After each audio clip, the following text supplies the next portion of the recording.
Il y a quelques instants, notre invité ce soir, c'est Sven Lung, président fondateur de Brandalais, un site de e-commerce. Bonsoir. Bonsoir. Alors vous n'êtes pas le premier arrivé sur ce marché, il vous fallait donc un positionnement un petit peu différent. Qu'est-ce qui vous différencie finalement des autres? Alors en fait, nous sommes un grand magasin en ligne. Nous travaillons aujourd'hui avec 300 marques qui ont ouvert des boutiques dans notre magasin et ça nous permet en fait de distribuer les anciennes collections et les nouvelles collections des grandes marques sur Internet. Mais qu'est-ce qui vous différencie de vos concurrents? Je pense à Bazar Chic, je pense à Vente Privée par exemple. Alors en fait, ces sites que vous citez sont des sites de vente privée, des ventes flash éphémères. Nous avons un catalogue, nous sommes un carrefour d'audience avec des produits en permanence, 200 000 produits en permanence sur le site. Alors ce qui fait votre atout, ce sont donc les liens que vous entretenez avec ces marques. Souvent certaines sont prestigieuses. C'est la guerre aux plus belles marques avec vos concurrents, j'imagine?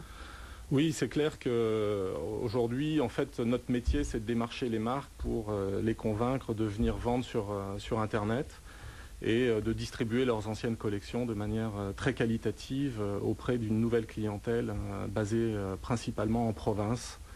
Donc on a une équipe d'une dizaine de commerciaux qui tous les jours contactent des nouvelles marques et essayent de signer des nouvelles marques, que ce soit des marques de luxe mais aussi des marques plus prêt-à-porter comme des marques de denim notamment.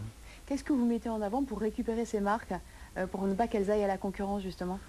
Alors aujourd'hui, c'est la course au volume pour les marques. C'est clair que ce qu'on met en avant, c'est notre capacité à générer 20 000, 30 000 pièces en quelques jours sur Internet.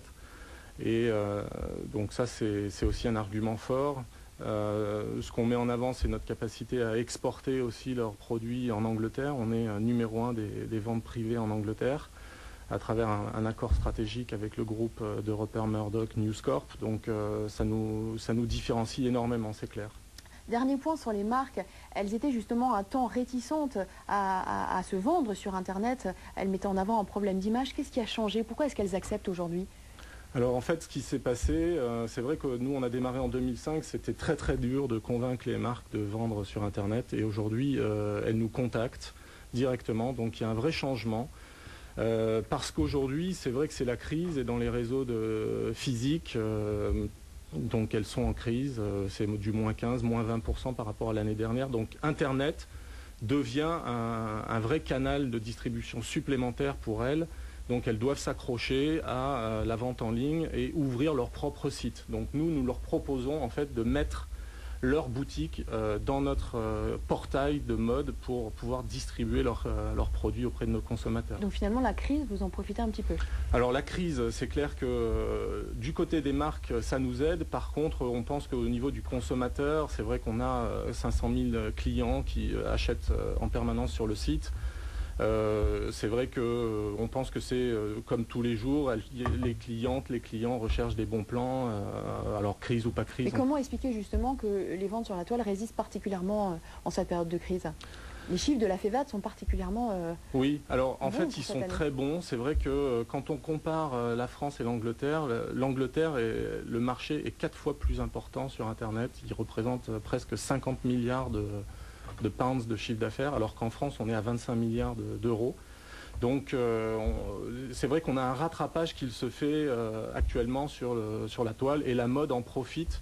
Le secteur du voyage, mais la mode aussi a la plus forte croissance parce qu'on a eu un taux de pénétration des lignes ADSL dans les foyers français très important dernièrement, et c'est vrai que notre cliente à 80% sont des femmes qui achètent sur Internet. Elles achètent de la mode pour elles, pour la famille, pour leur mari. Donc vous pensez qu'il y a un potentiel de croissance qui est encore très important en France? Ah oui, très important. Je pense qu'à terme, la France va représenter entre 50 et 60 milliards d'euros de chiffre d'affaires d'ici 2015. Je pense que c'est très important. Alors vous êtes essentiellement positionné sur la mode, mais vous avez lancé depuis lundi une opération un petit peu originale, une vente de haute joaillerie sur Internet. Elle se termine demain. Comment est-ce qu'elle s'est passée? Est-ce que c'est pas juste un coup de pub finalement?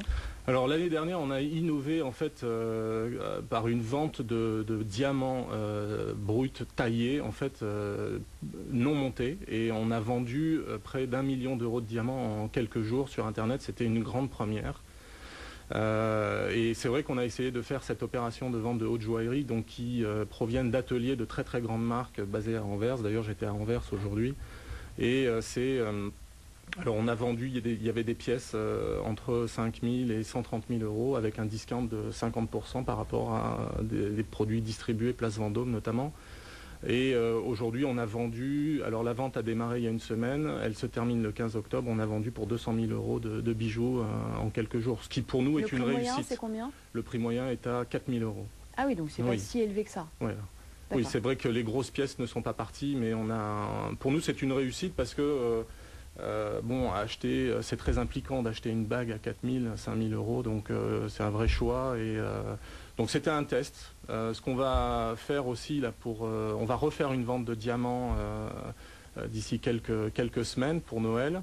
Et on va refaire une opération aussi de Pay What You Want. On avait fait une opération, en fait, là on avait innové encore cette année, où on avait mis 10 000 produits en vente sur Internet à partir de 1 euro. En fait, les clients pouvaient acheter 1 euro.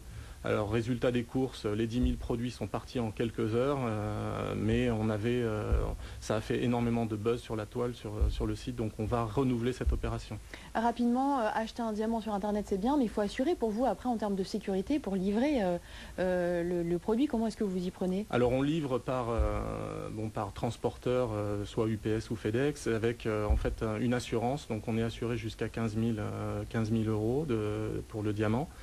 Et donc le client peut retourner le diamant, il est livré sous scellé avec un certificat d'authenticité en provenance des grands laboratoires internationaux basés à Anvers. Et l'intérêt en fait c'est qu'on peut proposer des diamants jusqu'à moins 70% parce qu'en fait on casse la chaîne de valeur et les intermédiaires sur Internet. Merci beaucoup Sven, je rappelle que vous êtes donc le président et fondateur de Brandalais. C'est la fin.